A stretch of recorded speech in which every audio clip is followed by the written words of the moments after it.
Every company needs to send email. There are different types of emails that you need to send to your users or your members or your subscribers. For example, if you have an email receipt or a welcome email or someone forgot your password, these are some types of emails. And of course, there are marketing emails, promotional emails that you need to send to your user or you want to send to your users. So here's some ideas and tips of how to select the right offer and solutions for you. So first of all, you need to check what is your budget. You need to measure how many emails you're sending every month. It's important to measure it in a monthly because that's how these solutions, these companies, that's how they measure the cost for you. It's called CPM. So once you measure it in a monthly, you need to plan forward in the next 24 to 36 months of how many emails you're going to send in the future. This is very important because usually these contracts are for 2 or 3 years. So make sure to plan forward and try to extrapolate how many emails you're going to send 2 or 3 years from now. Next is, what is your deliverability rate? Which means, can you send all these emails spread throughout a day, or you need them all to be sent within a few minutes? Again, that will affect what type of option do you need when you talk to any one of these vendors.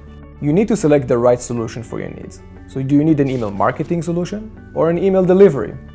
Two separate things. Email marketing focus on things like list management, campaign management, templates, A/B testing, reporting, which is more high level and focuses on marketing. There are many solutions like that you can find online today, like MailChimp, Constant Contact, GetResponse, SilverPop, Vertical Response. There are many, and I'll provide at the end example of where you can find all of these. Email delivery is more lower level and focused on deliverability and good API, which is what you need for what's called transactional emails, which is the email receipt, the welcome email, the forgot my password, and which are not marketing, which need to be sent immediately. There's no batch, there's no campaign, there's no open rate. You need someone to get an email receipt, and you need a delivery that will 100% deliver that email to you.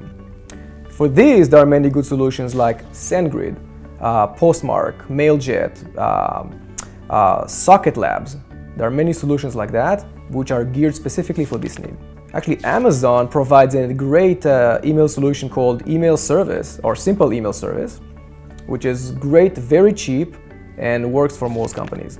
I found a great site that allows you to compare all of these different providers and solutions. It's called whichesp.com. The ESP is Email Service Provider. You can compare the different options. Do they have API? Do they compliant? Do they have tracking, reporting? It's a great comparison site that allows you to find the right solution for you. Here are some tips that we found to be very useful for us here at Docstoc. So number one, warm your IPs. You can't just start sending millions of emails on a cold IP as soon as you get it from this provider that you found. So what we found is that 4 weeks is the right time frame to warm an IP. So every week you send a little bit more, or potentially even every day you send a little bit more until your IP is what's called warm, and you can send pretty much as many as you want.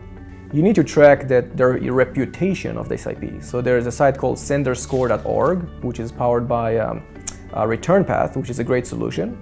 You should go there, put your IP in the text box, search, and make sure that your reputation is as high as possible. It's a number between 0 and 100. The higher it is, the better it is. Have separate IPs for a solution. So send your transactional emails on one IP and all your marketing on a separate IP, and of course all your test emails go on a third IP.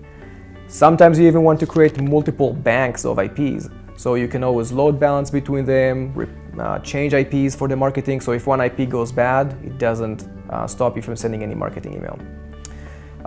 Remove users that were opted out. It's very important. If someone wants to be opted out from your mailing list, make sure to remove them as soon as possible. Nothing is worse than keep sending emails to users that requested to be opted out. Last one is host your images on your server. You will pay less on your hosting solutions than on putting these images on the mail solution that you found. To conclude, every company needs to send email.